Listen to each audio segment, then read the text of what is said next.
बिस्मिल्लाहिर्रहमानिर्रहीम। अस्सलाम वालेकुम students, I am doctor Rabia और हम लोग जो है वो अपना जो है वो आज का लेक्चर शुरू करते हैं, जिसमें हमने जो है वो पढ़ना है बेसिकली प्रोटीन्स। हमने पिछले लेक्चर में जो है अमीनो एसिड का जितना भी मैक्सिमम पोर्शन जो था वो कवर करने की कोशिश की थी। आज जो है वो हमने पढ़ना है पॉलीपेप्टाइड्स और प्रोटीन्स के बारे में। तो पॉलीपेप्टाइड्स मतलब हमें नाम से ही जो है वो रिप्रेजेंट कर रहा है कि हमारे पास पॉली मीन्स मैनी और पेप्टाइड्स मीन पेप्टाइड बॉन्ड्स होंगे। ठीक है, तो पेप्टाइड बॉन्ड क्या होता है? बेसिकली पेप्टाइड बॉन्ड हमारे पास वो बॉन्ड होता है जब आपके दो अमाइनो एसिड्स सिंपलेस्ट फॉर्म में, ठीक है, दो अमाइनो एसिड्स जो हैं वो क्या करते हैं, रिएक्ट करते हैं और वाटर का मॉलिक्यूल जो है वो रिलीज़ किया जाता है और इस रिलीज ऑफ वाटर मॉलिक्यूल के साथ उनका जो लिंकेज बनता है, कोवेलेंट लिंकेज, उस लिंकेज को, उस बॉन्ड को हम पेप्टाइड बॉन्ड बोलते हैं। ठीक है, और उसके रिजल्ट में जो प्रोडक्ट बनेगा वो क्या होगा? Dipeptide. यानी उसके पास क्या होंगे? दो जो अमाइनो एसिड रेजिड्यूज हैं वो पड़े हुए हैं। The two amino acid molecules can be covalently joined through a substituted amide linkage termed as peptide bond to yield a dipeptide। दो अमाइनो एसिड थे, उनने कोवेलेंट लिंकेज बनाया, ठीक है, और इसके रिजल्ट में जो हमें और उसका रिजल्ट जो हुआ वो हमें क्या मिला? Dipeptide. Such a linkage is formed by the removal of elements of the water from the alpha carboxyl group of one amino acid and the alpha amino acid of another आपके जो amino acid है। अच्छा, यानी अब किस तरह से क्या है कि आपका एक अमाइनो एसिड का जो कार्बोक्सिल ग्रुप होगा वहाँ से जो है वो हाइड्रोजन या OH ग्रुप जो है वो रिलीज़ किया जाएगा, जबकि दूसरे अमाइनो एसिड का जो अमाइड ग्रुप होगा यानी NH3 वाला ग्रुप होगा वहाँ से एक हाइड्रोजन एटम जो है वो रिलीज़ कर दिया जाएगा और इन दोनों से जो है वो वाटर का मॉलिक्यूल जो होगा वो रिलीज़ कर दिया जाएगा। दिस इज़ द आपकी जो है ना वो डाइपेप्टाइड बॉन्ड कि हमारा एक अमाइनो एसिड है, ठीक है, और ये दूसरा हमारा अमाइनो एसिड है।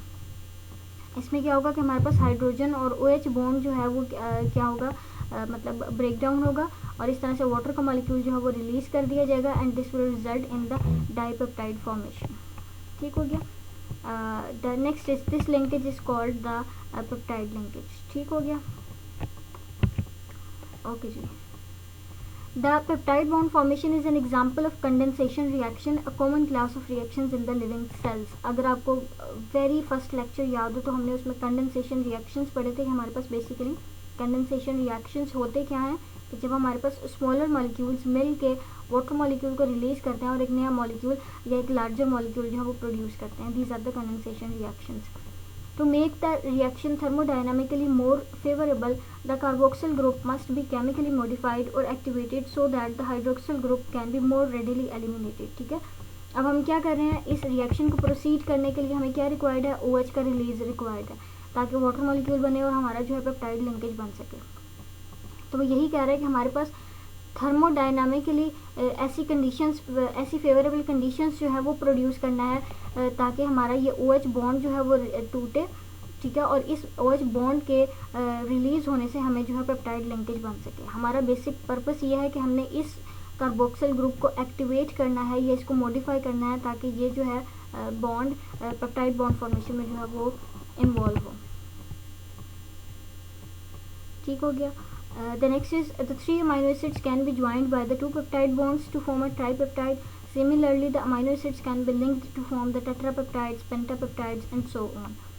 ठीक है, यानी हमारे पास जो नंबर ऑफ अमाइनो एसिड्स जितने भी मिलेंगे, ठीक है, वो हमारे पास क्या मिलके बनाएंगे? पेप्टाइड लिंकेजेस, और उसके अंदर जो पेप्टाइड बॉन्ड का नंबर होगा यानी वो एक से कम होगा। फॉर एग्जांपल हमारे पास एक पॉलीपेप्टाइड चेन है जिसके अंदर 30 अमाइनो एसिड्स जुड़े हुए हैं, तो 30 अमाइनो एसिड का मतलब है कि उसके अंदर जो पेप्टाइड लिंकेज होगा वो क्या होंगे?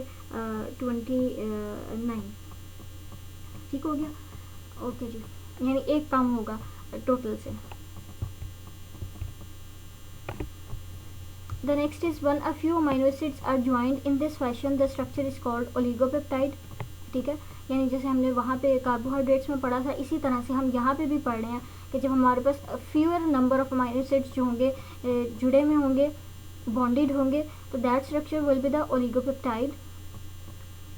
When many of the amino acids are joined, the product is known as polypeptide। ठीक है, यानी थाउजेंड्स और हंड्रेड्स की केस की बात कर रहे हैं तो इस तरह से स्मॉलर यूनिट जब जुड़े हुए होंगे तो वो ओलिगोपेप्टाइड, जबकि लार्जर जुड़े हुए होंगे तो that will be the polypeptide. Proteins में have the thousands of amino acids residues, ठीक है, यानी प्रोटीन हमारे पास एक लार्जर स्ट्रक्चर है, पॉलीपेप्टाइड से भी ऊपर का स्ट्रक्चर है, जिसमें हमारे पास thousands of amino acid residues जो हैं वो जुड़े हुए होते हैं थ्रू द पेप्टाइड लिंकेज। अच्छा जी, फिर वो कहते हैं कि हमारे पास प्रोटीन एंड पॉलीपेप्टाइड जो लिंकेजेस हैं, ये टर्म्स हैं, ये इंटरचेंजेबल यूज़ हो सकती हैं, इंटरचेंजेबल हैं। बहुत सारे लोग जो हैं पॉलीपेप्टाइड और अमाइनो एसिड को जो है वो एक ही वर्ड कंसीडर करते हैं कि एक ही चीज़ के बारे में सिर्फ एक माइन्यूट सा डिफरेंस है, and that difference is the molecular weights, ठीक है। मॉलिक्यूलर वेट की बेस पे जो है वो हम एक ही टाइप के स्ट्रक्चर को पॉलीपेप्टाइड कहेंगे और दूसरे को हम प्रोटीन कहेंगे। The structure with the molecular weight below the 10,000 are called the polypeptides, और जिनका इनसे अबव होगा उसको हम प्रोटीन की क्लास में ऐड कर देंगे। पेप्टाइड के अंदर हमारे पास दो टर्मिनल बनते हैं, एक को हम एन टर्मिनल बोलते हैं और दूसरे को हम सी टर्मिनल बोलते हैं।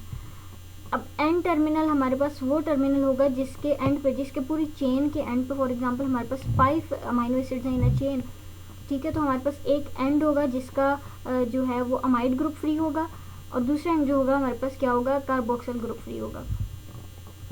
तो इस पूरी चेन का वो एंड जहाँ पे अमाइनो ग्रुप जो है वो फ्री होगा, that end will be termed as the N terminal, the other one is the C terminal. I hope clear हो गया होगा। मूव करते हैं हम अपनी नेक्स्ट स्लाइड पे। That is peptides can be distinguished by their ionization behaviour, ठीक है, कि हमारे पास सारे ये जो पेप्टाइड्स हैं इनकी आयोनाइजेशन बिहेवियर के बेस पे जो है हम इसको डिफरेंशिएट कर सकते हैं। मतलब आयोनाइजेशन कैपेसिटी किस तरह से बढ़ेगी, या आयोनाइजेशन पेप्टाइड्स की किस तरह से ऑल्टर हो सकती है, अफेक्ट हो सकती है। The peptides contain only one free amino group and one free carboxyl group at the opposite ends of a chain. अगर आपको ये डाईपेप्टाइड चेन याद हो तो हमारे पास ये क्या बन रहा है, एक अमाइन आपका एन टर्मिनल बन रहा है, दूसरी साइड पे कार्बोक्सिल टर्मिनल बन रहा है, और ये हमारे पास क्या है, फ्री एंड्स हैं जहाँ पे आइंस जो होंगे वो प्रोड्यूस होंगे बिल्कुल वैसे ही जैसे फ्री अमाइनो एसिड के अंदर होंगे। जैसे हमारा फ्री अमाइनो एसिड के अंदर ज्विटर आइन बना था, सेम हमारा पेप्टाइड के अंदर भी जो एंड्स वाले अमाइड्स और कार्बोक्सिल ग्रुप होंगे वो आइंस में चले जाएंगे, आइंस बन जाएंगे। ओके जी, these groups ionize as they do in the free amino acids, although the ionization constants are different because an oppositely charged group is no longer linked to the carbon। ठीक है, वो ये कह रहा है कि हमारे पास जैसे लिंक्ड अमाइनो एसिड के अंदर चार्जेस बनेंगे वो बिल्कुल वैसे ही बनेंगे जैसे फ्री अमाइनो एसिड के अंदर बनते हैं, लेकिन जो डिफरेंस आएगा वो ये आएगा कि अब हमारे पास जो आयोनाइजेशन कांस्टेंट है, यानी आयोनाइजिंग आयंस होंगे या आयंस बने हुए जो मॉलिक्यूल्स होंगे या प्रोटीन्स अमाइनो एसिड्स होंगे वो कम होंगे। वो क्यों कम होंगे, क्योंकि हमारे पास अब क्या है, बॉन्ड बनाने में इन्वॉल्व हो चुके हैं वो पेप्टाइड लिंकेज में। तो हमारे पास सिर्फ टर्मिनल्स वाले जो ग्रुप्स होंगे, अमाइड ग्रुप या कार्बोक्सिल ग्रुप, वो अवेलेबल होगा आयन बनाने के लिए, बाकी सारे जो है वो इस टाइम फिक्स हो चुके हैं या यूज़ में हैं।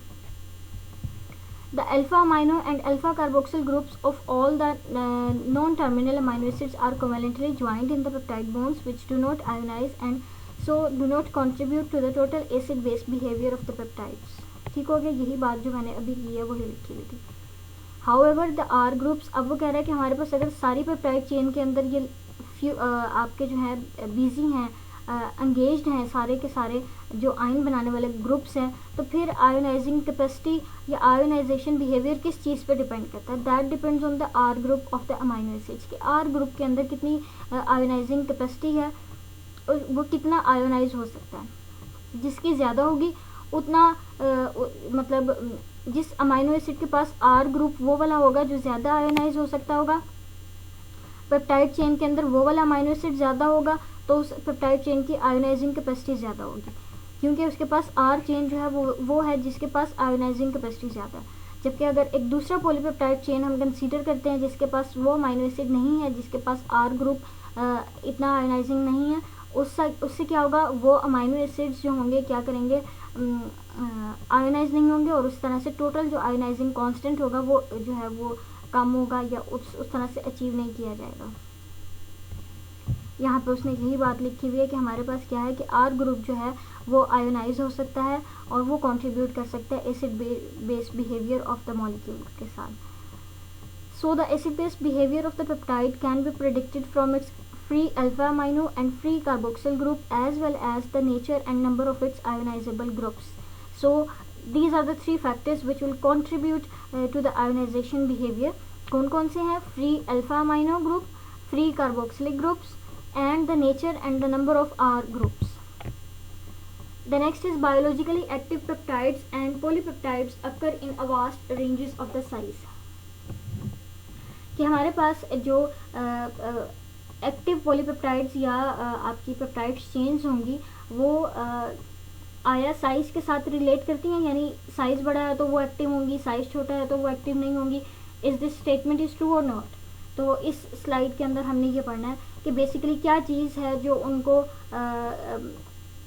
बायोलॉजिकली एक्टिव कर रही है, यानी is there any effect of the sizes on the biological activity.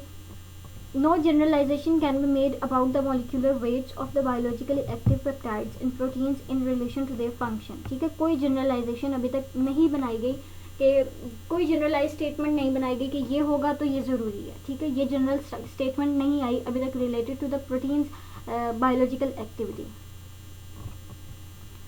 Naturally occurring peptides range in length from 2 to many thousands of the amino acid residues। ठीक है, अब उसने peptide chain की range बता दी है कि हमारे पास स्मॉलेस्ट 2 से भी स्टार्ट हो सकता है, 2 से लेके मैनी ऑफ द थाउजेंड्स भी आ सकते हैं, तो it is a wide range.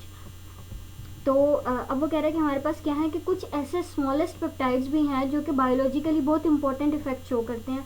These are commercially synthesized. अब कंसिडर करें कि हमने एक कमर्शियल बेस पे जो है एक सिंथेटिक जो है पेप्टाइड चेन जो है वो बनाई है, दैट इज़ उसका नेम जो है वो क्या है, dipeptide L aspartyl L phenyl alanine methyl ester. ठीक है, ये क्या है, एक आर्टिफिशियल स्वीटनर है, better is known as aspartame और न्यूट्रा स्वीट। ये उसने क्या कहा कि यहाँ पर सबसे स्मॉलेस्ट पेप्टाइड जो है वो इवन बेसिकली आपके क्या करती हैं, अपना एक स्पेशल फंक्शन जो है वो परफॉर्म करती हैं, ये एक स्पेसिफिक फीचर इम्पार्ट करती हैं to that of the structure. ठीक है, यानी उसने बताया कि हमारे पास एक सबसे स्मॉलेस्ट सिंथेसाइज्ड कमर्शियली सिंथेसाइज्ड हमारे पास एक चीज़ है जो बेसिकली क्या कर रही है, वो आपका एक स्वीटनर के तौर पे जो है वो एक्ट कर रही है। कहने को उसके पास सिर्फ थोड़े से पॉलीपेप्टाइड चेन्स हैं। The next is many of the small peptide exert their effect at a very low concentration. ठीक है, वो ये कह रहा है कि हमारे पास बहुत सारे ऐसे पेप्टाइड्स हैं जो कि अपना इफेक्ट शो करते हैं बहुत कम कंसनट्रेशंस के ऊपर भी। फॉर एग्जांपल हमारे पास जितने भी वर्टिब्रेट हार्मोन्स हैं वो बेसिकली स्मॉल पेप्टाइड्स होते हैं, और वो स्मॉल पेप्टाइड्स लोअर कंसनट्रेशन के ऊपर भी प्रोलॉन्ग्ड जो है वो इफेक्ट या रिस्पॉन्स देती हैं।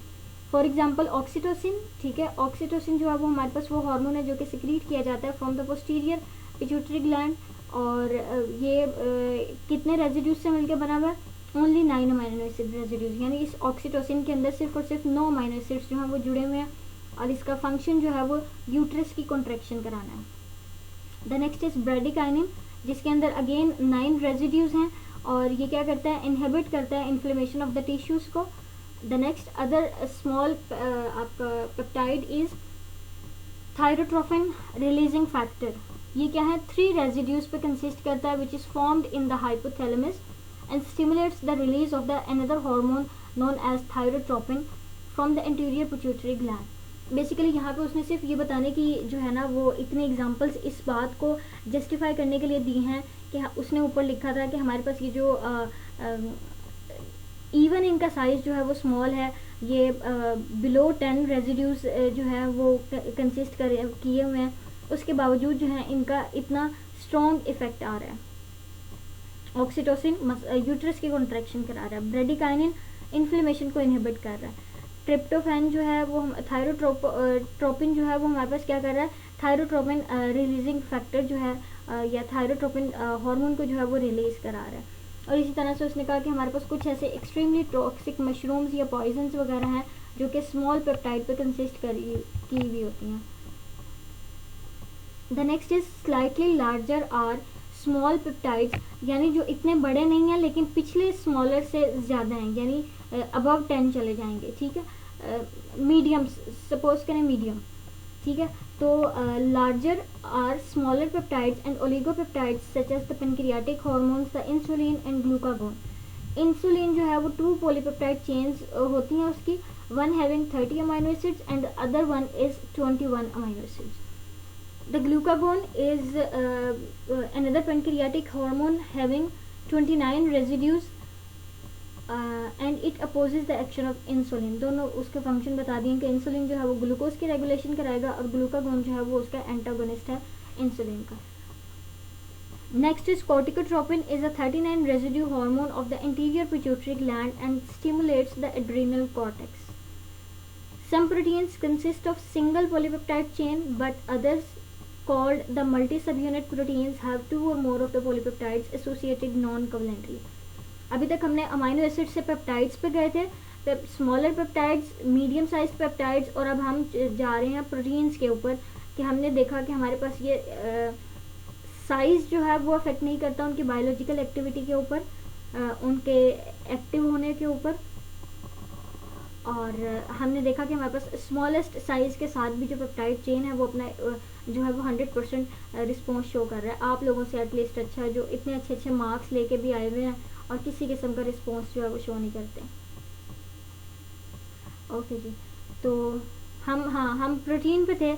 हमने कहा कि हमारे पास क्या है यहाँ पे कुछ ऐसी प्रोटीन्स होंगी जो कि पॉलीपेप्टाइड चेन्स पे कंसिस्ट की हुई होंगी, और कुछ ऐसी होंगी जो कि सब यूनिट्स के साथ कंसिस्ट की होंगी, यानी मोर देन 1, 2 और many of the polypeptide chains होंगी जो कि एसोसिएटेड होंगी विद ईच अदर, यानी एक दूसरे के साथ जुड़ी हुई होंगी। ये भी आगे हम प्रोटीन के जब स्ट्रक्चर्स पढ़ेंगे, लेवल ऑफ ऑर्गेनाइजेशन, तो आपको ये बात क्लियर हो जाएगी कि हमारे पास कुछ ऐसी प्रोटीन्स होती हैं जो सिर्फ और सिर्फ एक पॉलीपेप्टाइड चेन के ऊपर जो है वो कंसिस्ट की हुई होती हैं, यानी उस पूरी प्रोटीन के अंदर सिर्फ एक पॉलीपेप्टाइड चेन होगी। जबकि कुछ ऐसी प्रोटीन्स होती हैं जिसके पास मोर देन 1 पॉलीपेप्टाइड चेन्स होती हैं, सब यूनिट की फॉर्म में होती हैं। The next is the individual polypeptide chains in a multi सब unit protein may be identical और डिफरेंट, ठीक है। यानी जब आपके पास एक से ज़्यादा पॉलीपेप्टाइड चेन है तो या तो उसकी आइडेंटिकल कॉपी हो सकती है, यानी सपोज करें कि हमारे पास एक चेन है ए, तो हमारे पास इसी की तरह की एक और आइडेंटिकल कॉपी होगी, that will also be the ए, लेकिन ये कंपल्शन नहीं है। There might be difference in between these 2 polypeptide chains, और ये क्या हो सकता है कि हमारे पास अगर एक पॉलीपेप्टाइड चेन ए है सपोज कर रहे हैं, तो दूसरी पॉलीपेप्टाइड चेन बी होगी, ठीक है। यानी सेम भी हो सकती हैं, डिफरेंट भी हो सकती हैं in case of multi subunit proteins. If at least 2 are identical the protein is said to be oligomeric, and if and the identical units are referred as protomers, ठीक हो गया। यानी अगर आपकी उस मल्टी सब यूनिट प्रोटीन के अंदर आपकी 2 पॉलीपेप्टाइड चेन्स जो होंगी वो आइडेंटिकल होंगी, सेम होंगी, तो that will be known as oligomeric, और वो जो आइडेंटिकल यूनिट्स होंगे, वो जो पॉलीपेप्टाइड चेन्स होंगी, that will these will known as प्रोटोमर्स।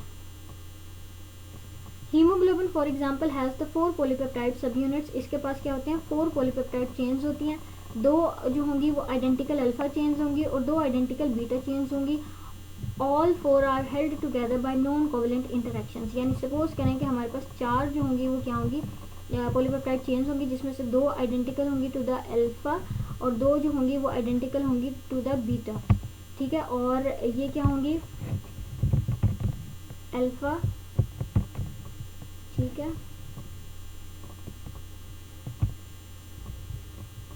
और दूसरी कौन सी होंगी, बीटा। ऑल दीज आर ये सारी की सारी चारों की चारों जो होंगी वो किस लिंकेज के थ्रू कनेक्टेड होंगी, नॉन कोवेलेंट लिंकेज के थ्रू।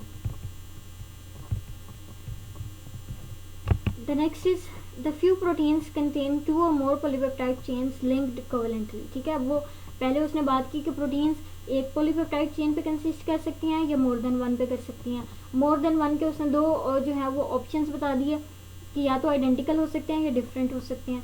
नेक्स्ट उसने बताया कि वो नॉन कोवेलेंट लिंक्ड होंगे। अब वो कह रहा है कि हमारे पास कुछ ऐसी प्रोटीन्स होती हैं जिनके अंदर कोवेलेंट लिंकेज होता है। उसकी एग्जांपल उसने कहा कि हमारे पास क्या है, 2 polypeptide chains of the insulin are linked by the disulphide bond, In such cases, the individual polypeptides are not considered subunits but are referred as chains. ठीक है, अब वो कह रहा है कि हमारे पास इस ऐसी केस में जहाँ पे आपकी प्रोटीन्स जो हैं वो मतलब more than one polypeptide chain पे कंसिस्ट किए हुए हैं, लेकिन उनके दरमियान जो लिंकेज है, जो बॉन्ड बना हुआ है, वो क्या है, कोवेलेंट बॉन्ड है। इस केस में आप उसको सब यूनिट कहने के बजाय चेन कहेंगे। The next is polypeptides have the characteristic amino acid composition, कि हमारे पास पॉलीपेप्टाइड के हर पॉलीपेप्टाइड चेन के अंदर हमारे पास एक स्पेसिफिक सीक्वेंस होगा अमाइनो एसिड्स का। हाइड्रोलाइसिस ऑफ पेप्टाइड्स और proteins with the acid yields a mixture of the free alpha amino acids. अब वो बता रहा है कि जब हम पेप्टाइड्स का ब्रेक डाउन करते हैं, जब हम प्रोटीन्स को तोड़ते हैं एसिड की प्रेजेंस में, तो इसके ब्रेक होने के रिजल्ट में हमारे पास क्या आएंगे, वो अमाइनो एसिड्स आएंगे जिससे मिलकर प्रोटीन बनी हुई थी। The 20 amino acids almost never occur in equal amounts in a protein. वो कह रहा है कि अब ये जो 20 अमाइनो एसिड्स हैं, ये ज़रूरी नहीं है कि हर पॉलीपेप्टाइड चेन के अंदर इक्वल क्वांटिटी में इक्वल उसके साथ आएंगे, सीक्वेंस के साथ। मतलब हर प्रोटीन के अंदर एलेनिन की बात करें तो वो 30 ही होगा, ये कंपल्शन नहीं है। कोई ऐसी प्रोटीन्स होंगी जिसके अंदर एक अमाइनो एसिड एक बार भी नहीं आया हुआ होगा, और कोई एक ऐसा अमाइनो एसिड होगा जो मोर देन 20 टाइम्स भी आया हुआ हो सकता है। ठीक है, यानी ये इंडिपेंडेंट है, इसकी कोई ऐसी कंपल्शन नहीं है। Complete hydrolysis alone is not sufficient for an exact analysis of the amino acid composition, however because some side reactions occur during this procedure. यानी वो ये बता रहा है कि जब हम कंप्लीट ब्रेक डाउन कर लेते हैं, यानी पूरी प्रोटीन को अमाइनो एसिड्स में ब्रेक डाउन कर लेते हैं, तो ये हमें नहीं बता सकता कि हमारा जो अमाइनो एसिड का सीक्वेंस है वो एज इट इज़ यही था। हमारे रिजल्ट्स जो हो सकते हैं वो ऑल्टर हो सकते हैं, उसमें किसी किस्म का एरर हो सकता है। वो एरर इस तरह से होगा कि हमारे पास जो साइड रिएक्शंस हो रहे होंगे उसके रिजल्ट में हमारे पास अमाइनो एसिड का सीक्वेंस या अमाइनो एसिड का नंबर जो है वो चेंज हो सकता है।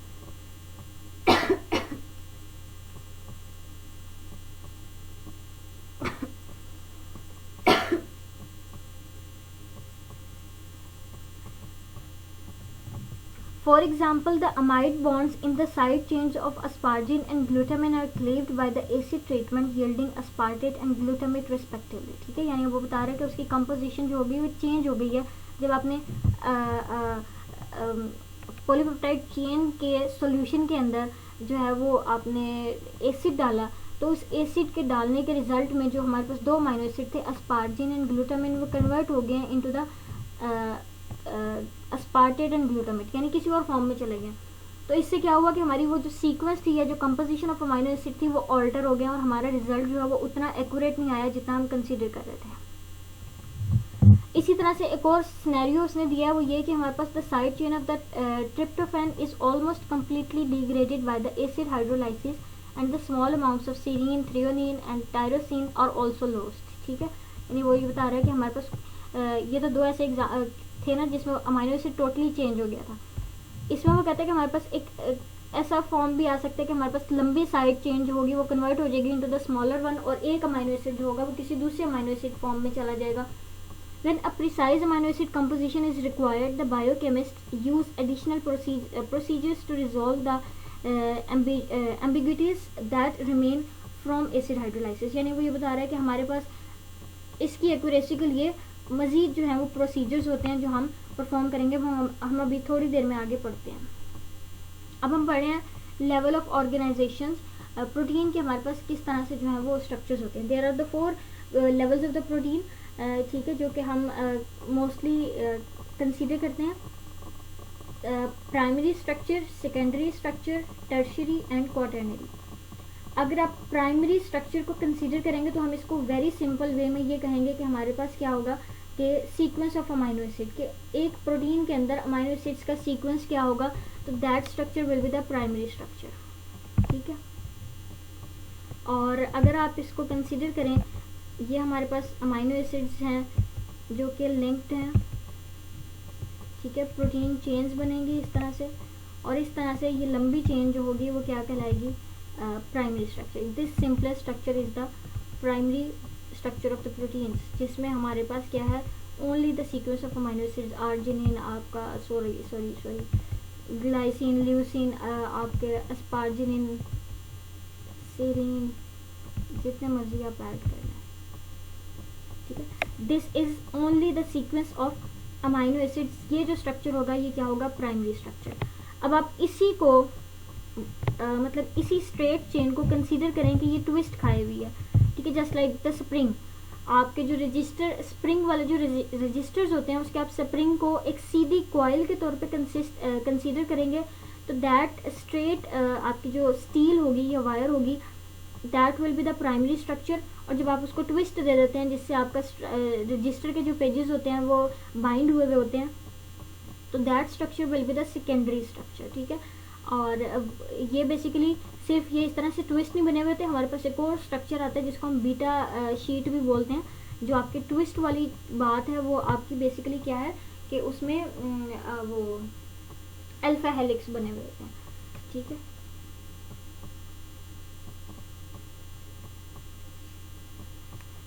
तो ये जो ट्विस्ट है ये हमारे पास क्या होगा, सेकेंडरी स्ट्रक्चर। ये वही था प्राइमरी अमाइनो एसिड, वो अब थोड़ी सी एडवांस स्टेज के अंदर चला गया जिसको हम क्या कह रहे हैं, सेकेंडरी आपका स्ट्रक्चर, ठीक है। हमने उसमें बेसिकली क्या कहा कि यही जो सीक्वेंस ऑफ अमाइनो एसिड्स थे, इन अमाइनो एसिड्स के टर्मिनल एंड्स पे क्या होंगे कि कुछ ऐसे लिंकेजेस बन जाएंगे जिसके केस में वो ट्विस्ट खाना शुरू कर देगा, एंड दैट ट्विस्टिंग और that particular stable arrangement amino acids की जो होगी that will be considered as the secondary structure, ठीक हो गया। अब हम बात करेंगे टर्शियरी स्ट्रक्चर की।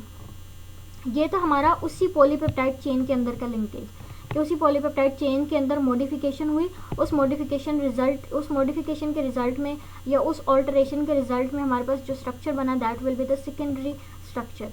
अब इस सेकेंडरी स्ट्रक्चर को लेकर हमने चलना है, और हमारे पास ये जो सेकेंडरी स्ट्रक्चर होगा जब इसी तरह से दूसरी सेकेंडरी स्ट्रक्चर्स के साथ जो है वो कंबाइन करेगा, तो फिर हमारे पास जो स्ट्रक्चर बनेगा that will be the tertiary structure. 3D structure होगा, यानी एक सपोज करें कि हमारे पास इस तरह से और इसी तरह से मल्टीपल डायरेक्शंस के अंदर जो है वो आपके पास secondary structures of the protein जो होंगी वो जुड़ी हुई होंगी, तो ये जो अब स्ट्रक्चर बनेगा that will be the tertiary structure. और क्वाटर्नरी स्ट्रक्चर जो होगा वो हमारे पास तब बनेगा जब हमारे पास नंबर ऑफ टर्शियरी स्ट्रक्चर्स जो होंगे वो बाइंड हुए होंगे and they will form specific protein, और इस स्ट्रक्चर को या इस लेवल ऑफ ऑर्गेनाइजेशन को हम क्वाटर्नरी स्ट्रक्चर बोलते हैं। जल्दी से सम अप कर रही हूँ, simple sequence of amino acid को हमने प्राइमरी कह दिया था, उसी पॉलीपेप्टाइड चेन के अंदर मॉडिफिकेशंस होंगी या उसी पॉलीपेप्टाइड चेन के अंदर इंटरैक्शंस बनेंगे, तो उसके रिजल्ट में सेकेंडरी स्ट्रक्चर बना था। वो दोनों स्ट्रक्चर्स जो थे वो अल्फा हेलिक्स या बीटा हेलिक्स है, इसको हम कल के लेक्चर में इंशाल्लाह डिटेल से पढ़ेंगे कि ये क्या क्या है। नेक्स्ट हमारे पास है कि यही सेकेंडरी स्ट्रक्चर्स जब आपके पास मल्टीपल डायरेक्शंस या मल्टीपल सेकेंडरी स्ट्रक्चर्स जब मिलेंगे तो वो टर्शियरी स्ट्रक्चर्स कहलाएंगे, और जब मल्टीपल टर्शियरी स्ट्रक्चर्स मिलेंगे तो they will be called as quaternary structure. Next हमारे पास है प्राइमरी स्ट्रक्चर, ठीक है। हमने कहा कि हमारे पास इसको सिंपली क्या कहते हैं, sequence of amino acids in a protein is called primary structure of a protein. Basically ये प्राइमरी स्ट्रक्चर ऑफ प्रोटीन जो है ये हमारे पास इंपॉर्टेंस क्यों रखता है, क्योंकि हमारे पास बहुत सारी ऐसी जेनेटिक डिजीज़ होती हैं जो कि इस सीक्वेंस के ख़राब होने की वजह से हो सकती हैं, या कोई मिसिंग हो सकता है या कोई ऑल्टर हो सकता है, उसके रिजल्ट में हमारे पास डिजीज़ आती हैं। तो जब तक हमें प्रॉपर सही वाले सीक्वेंस का नहीं पता चलेगा और ख़राब सीक्वेंस के होने की वजह से क्या होगा, हमें जब तक ये दोनों सही और ख़राब का नहीं पता चलेगा तब तक हम जो है वो किसी डिसीजन मेकिंग पॉइंट पे नहीं जा सकेंगे। अच्छा जी, amino acids are joint by a covalent bond known as peptide bond. The peptide bonds are resistant to conditions that denature the proteins, ठीक है, यानी ये आपका क्या है प्रोटीन की डीनेचुरेशन को रेजिस्ट करते हैं। फॉर एग्जांपल हाई टेम्परेचर को जो है वो बियर कर सकते हैं पेप्टाइड बॉन्ड्स, किसी भी किस्म की कंसंट्रेशन को जो है वो बर्दाश्त कर सकते हैं, और इसके केस में क्या होगा कि प्रोटीन्स के जो बॉन्ड्स हैं वो ब्रेक नहीं होंगे। Naming of the polypeptide chain, हम क्या करते हैं, हमने एन टर्मिनल और सी टर्मिनल पढ़ा था, हम एन टर्मिनल को जो है वो लेफ्ट साइड पे रखते हैं और सी टर्मिनल को जो है वो राइट साइड पे रखते हैं, और इसी तरह से हम जो है हमने ये बात पहले भी पढ़ ली कि हमारे पास पॉलीपेप्टाइड चेन के अंदर अमाइनो एसिड्स जो वाटर रिमूव करने के बाद बचते हैं उसको हम अमाइनो एसिड रेजिड्यू बोलते हैं। When a polypeptide chain is named, all the amino acid residues have their suffix or changed to this with the exception of C terminal. यानी आप N टर्मिनल से जाएंगे, C टर्मिनल की तरफ जितने amino acid जाते रहेंगे उनके एंड वाले सफिक्स को हटा के आपने YL लगा देना, और सिर्फ जो आखिरी C टर्मिनल पे आखिरी अमीनो एसिड लगा होगा उसके साथ YL नहीं लगाना, उसके नाम को एज इट इज़ रखना है। यानी सपोज करें हमारे पास 4 अमीनो एसिड्स थे एक पॉलीपेप्टाइड चेन के, एक पेप्टाइड चेन के अंदर टेट्रापेप्टाइड था हमारे पास, ठीक है। N से हम गए C तक, हमने पहले 3 को जो है उनके सफिक्स हटा के YL लगा दिया, जबकि लास्ट वाला जो C टर्मिनल वाला था उसके नेम को हमने एज इट इज़ रखा। द एग्जाम्पल क्या है कि हमारे पास एक tripeptide composed of N terminal valine, glycine and a C terminal leucine, ठीक है। यानी आपके N टर्मिनल पे क्या है, यानी लेफ्ट पे क्या है, सबसे पहला लगा हुआ वेलिन है, वेलिन के साथ क्या लगा हुआ ग्लाइसिन, और ग्लाइसिन के साथ क्या लगा हुआ ल्यूसीन। तो हमने उसका नाम किस तरह से देना है, ये इसका INE हटा के वेलाइल ग्लाइसाइल ल्यूसीन, ठीक है। यानी इसके INE को हटा के हमने YL लगा दिया, और ल्यूसीन वाले को हमने एज इट इज़ कंप्लीट जाने दिया। The next is characteristics of the peptide bond. The partial double bond character, यानी इसका हमारे पास क्या है, ये जो पेप्टाइड बॉन्ड है इसकी कैरेक्टरिस्टिक क्या होती है कि ये पार्शियल डबल बॉन्ड के तौर पे एग्जिस्ट करता है, शॉर्टर होगा then the single bond and it is rigid and planar, ठीक है। यानी किस तरह से शॉर्टर होगा कि हमारे पास क्या बनता है, जो पेप्टाइड बॉन्ड है वो बेसिकली क्या है, नाइट्रोजन और आपका जो कार्बन है इसके साथ बनेगा। अब इसके ऊपर लोन पेयर होगा, लोन पेयर इस पर टैग करेगा और ये क्या कर देगा, मतलब यहाँ से इसके पास चला जाएगा, ये डबल बॉन्ड हट जाएगा, यहाँ पे नेगेटिव चार्ज आ जाएगा, इस तरह से यहाँ पे क्या हो जाएंगे, डबल बॉन्ड हो जाएगा। तो ये कह रहा है कि हमारे पास ये जो पेप्टाइड बॉन्ड है ये क्या करता है, पार्शियल डबल बॉन्ड के तौर पे एग्जिस्ट करता है। और आपको पता होगा कि जहाँ पे डबल बॉन्ड होता है वहाँ पे बॉन्ड लेंथ जो होती है वो कम हो जाती है, क्योंकि अट्रैक्टिव फोर्सेस जो होती हैं वो ज़्यादा हो जाती हैं। उसके केस में जो दोनों मॉलिक्यूल्स हैं या दोनों एटम्स जो हैं वो एक दूसरे के बहुत करीब आ जाते हैं। ओके, इसके बाद वो कहते हैं कि इस स्ट्रॉन्ग फिक्सिंग की वजह से हमारे पास क्या होते हैं कि फ्री रोटेशन जो होती है वो इस बॉन्ड के अराउंड प्रिवेंट हो जाती है, यानी फ्री रोटेशन नहीं होगी कि कभी नाइट्रोजन ये कार्बन जो है वो ऑक्सीजन ऊपर नीचे जा रहा है या नाइट्रोजन ऊपर नीचे जा रहा है, ठीक है। यानी वो क्या करेंगे, एक फिक्स्ड पोजीशन के अंदर जो है वो रहेंगे, ये इस लिंकेज के साथ जो लगे हुए हैं कार्बोनाइल कार्बन और नाइट्रोजन, इनकी रोटेशन रुक गई है। लेकिन जो बाकी फ्री होंगे, मतलब इनसे हटके होंगे बाकी सारे molecules, they will be able to rotate freely, ठीक हो गया। This allows the polypeptide chain to assume a variety of possible configuration. इस फ्री रोटेशन की वजह से हमारे पास नंबर ऑफ मल्टीपल कॉन्फ़िगरेशन आ सकती हैं। The peptide bond is almost always a trans bond, ठीक है। अब ट्रांस बॉन्ड इस तरह से कि हमारे पास जब लिंकेज बढ़ता रहेगा, चेन बढ़ती रहेगी, तो हमारे पास यहाँ पे खिंचमिच बनना शुरू हो जाएगी। यानी आर जो है वो लंबी चेन भी हो सकती है, स्मॉलर चेन भी हो सकती है, साइक्लिक भी हो सकता है। तो ये हमारे पास यहाँ पे मॉलिक्यूल्स जो होंगे वो एक दूसरे के करीब आते रहेंगे, जिसकी वजह से हिंड्रेंस बढ़ेगी।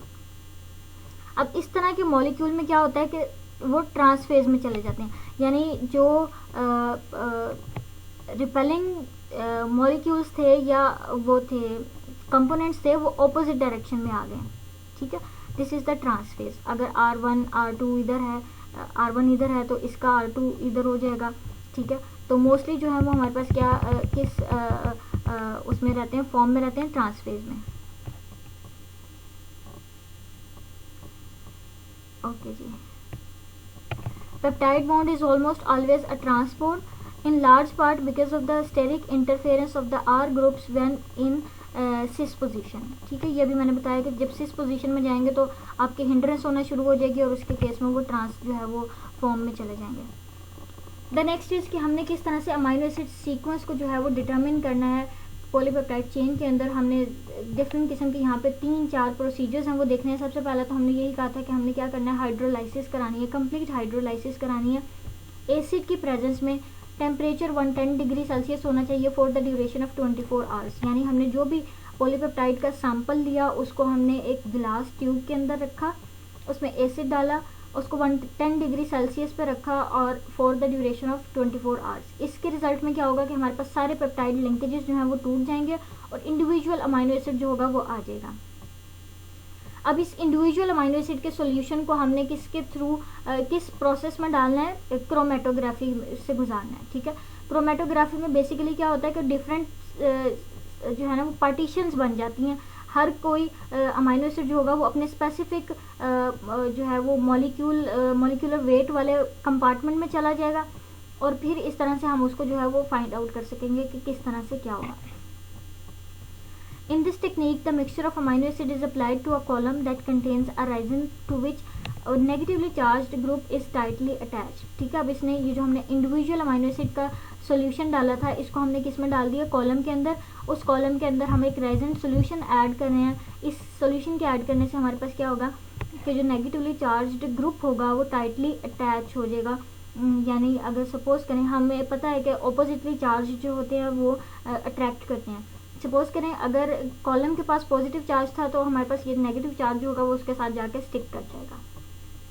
अच्छा जी, the amino acid bind to the column with different affinities depending on their charges, hydrophobic and the other characteristics. ठीक है, यानी डिफरेंट कैरेक्टरिस्टिक की बेस पे अमाइनो एसिड जो होंगे वो अपने अपने कंपार्टमेंट्स में चले जाएंगे। Each amino acid is sequentially release from the chromatographic column by eluting with the solutions of increasing ionic strength and the pH. ठीक है, अब हमने उस कॉलम से अपने जो इंडिविजुअल अमाइनो एसिड है उसको निकालते रहना है। किस तरह से, हमने solution of increasing ionic strength and pH को जो है वो ऐड करते रहेंगे।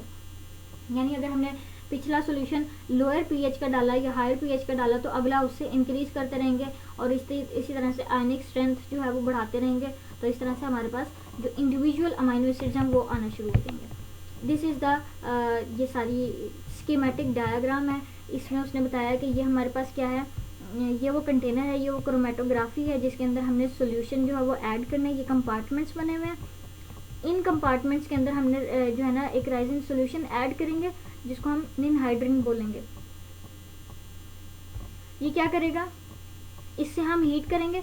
इस हीट के बाद हम इसको लाइट सोर्स के थ्रू गुजारेंगे तो हमें एक स्क्रीन पे एक इमेज बन जाएगा जिसकी इंटरप्रिटेशन से हमारे पास जो है वो रिजल्ट आ जाएंगे। अच्छा जी, नेक्स्ट वो कह रहा है कि हम इसको क्या करेंगे, कॉलम से सेपरेट करेंगे, उसकी क्वांटिफाई करेंगे by heating them with an ninhydrin. The amount of each amino acid is determined spectrophotometrically by measuring the amount of light absorb by ninhydrin derivative. ठीक है, यानी अब किस तरह से होगा कि हमारे पास वो जो निनहाइड्रिन वाला डेरिवेटिव था वो कितनी लाइट को जो है वो एब्जॉर्ब कर रहा है। जितनी ज़्यादा लाइट को एब्जॉर्ब करेगा उतनी ज़्यादा वेवलेंथ वाली आपके पास ग्राफ बनना शुरू हो जाएगा और इस तरह से आपके पास इंटरप्रिटेशन आएगी। ये जो अभी मैंने कहा कि हमारे पास क्या है कि कौन सा जो अमाइनो एसिड रेजिड्यू है वो कितनी लाइट को जो है वो एब्जॉर्ब कर रहा है। The next procedure is sequencing of peptide from its and terminal and. इसमें हम क्या करते हैं कि एक रिएजेंट लेते हैं, उसको एंड टर्मिनल से शुरू करते हैं। एंड टर्मिनल से जो सबसे आखिरी वाला अमाइनो एसिड होगा उसके बॉन्ड को ब्रेक करेंगे और इस तरह से हम उसको पूरी पॉलीपेप्टाइड चेन को एंड टर्मिनल से तोड़ते जाएंगे सिंगल वाइज। उसमें हमने एक ही रिएक्शन के अंदर या एक ही स्टेप के अंदर पूरी पॉलीपेप्टाइड चेन को अपने अमाइनो एसिड्स में ब्रेक डाउन कर दिया था। इस प्रोसीजर के अंदर हमने पूरी चेन से आहिस्ता आहिस्ता टर्मिनल वाले एंड टर्मिनल वाले अमाइनो एसिड्स को ब्रेक करते जाना है और इस तरह से हम सीक्वेंस जो है वो फाइंड आउट कर लेंगे। ओके जी, और इसमें जो रिएजेंट यूज होता है that is known as Edman reagent. The next is cleavage of polypeptide chain into the smaller fragments. इस प्रोसीजर के अंदर हमने क्या करना होता है, पॉलीपेप्टाइड चेन को डिफरेंट स्पेसिफिक एंजाइम्स को यूज करते हुए फ्रेगमेंट्स में तोड़ना है। एंजाइम जो होते हैं वो स्पेसिफिक होंगे तो हर एंजाइम जो होगा वो हर बॉन्ड को नहीं तोड़ सकेगा, तो हमारे पास वैरायटी ऑफ फ्रेगमेंट्स आएंगे। यानी कुछ ऐसे फ्रेगमेंट्स होंगे जिसके पास 2 to 3 अमाइनो एसिड्स होंगे, कुछ ऐसे होंगे जिसके पास 4 होंगे और 5 होंगे। तो इस तरह से हमारे पास फ्रेगमेंट्स आना शुरू हो जाएंगे और इस तरह से हम उस फ्रेगमेंट्स को कंपेयर करेंगे और उस कंपैरिजन के रिजल्ट में हम जो है वो सीक्वेंस जो है वो बनाएंगे अमाइनो एसिड का। ठीक है, अच्छा जी,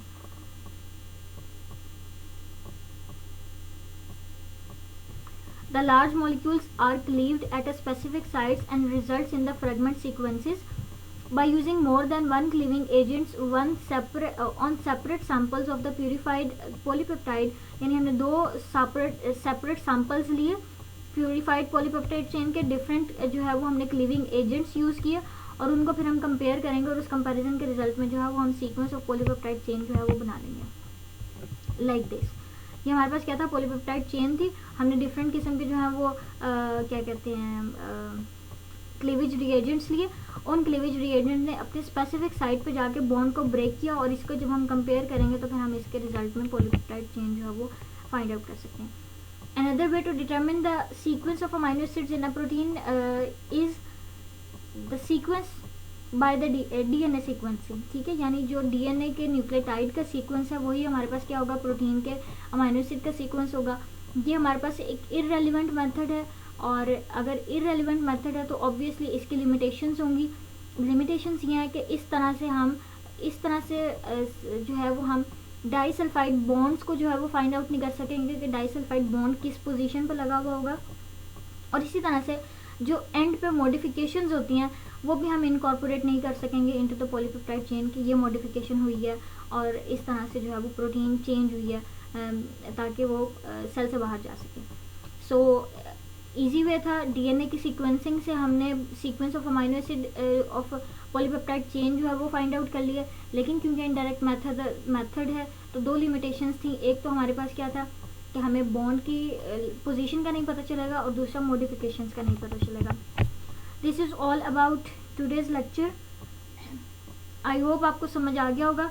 रिमेनिंग जो है वो हम अपने रिमेनिंग पोर्शन जो है वो हम अपने बाकी लेक्चर में कवर करने की कोशिश करेंगे। काइंडली आप लोग जो है ना पढ़ना शुरू कर दें, क्योंकि इट्स नॉट अ जॉक, ये इतनी आसान नहीं है जितनी आप लोग जो है वो समझ रहे हैं। ना आप लोगों ने क्विज सही से दिया, ना आप लोगों ने किसी किस्म की असाइनमेंट को सीरियस लिया। इवन जो है ना आप लोगों ने ये देख के कि हमारे हर चीज़ के मार्क्स लग रहे हैं उसके बाद भी आप लोगों ने जो है ना किसी किस्म का रिस्पॉन्स शो नहीं किया। तो काइंडली सुधर जाएं और पढ़ना शुरू कर दें। ठीक है जी, थैंक यू, अल्लाह हाफिज़।